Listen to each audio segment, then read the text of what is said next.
In order to cover even more nonprofit services throughout our state, we've developed a new segment to briefly mention and give props to some well-deserving organizations who are entrenched in the front lines of our communities.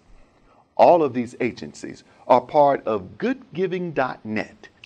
Our first nonprofit is Reading Camp, whose mission is to conduct summer camps for low-income and at-risk children that incorporate a holistic approach to literacy education. They aim to empower and encourage children to be strong readers, engaged students, and responsible members of their communities.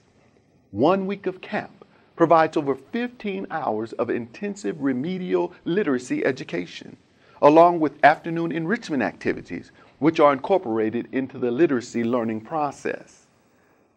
The mission of the Wilderness Trace Child Development Center in Danville, Kentucky, is to provide educational and therapeutic services to children from birth through 5 years of age with and without disabilities.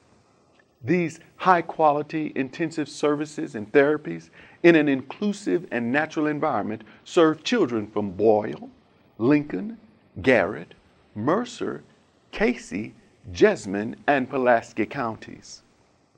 The impact of these services includes better communication, gross and fine motor skills, as well as improvements in overall sensory ability.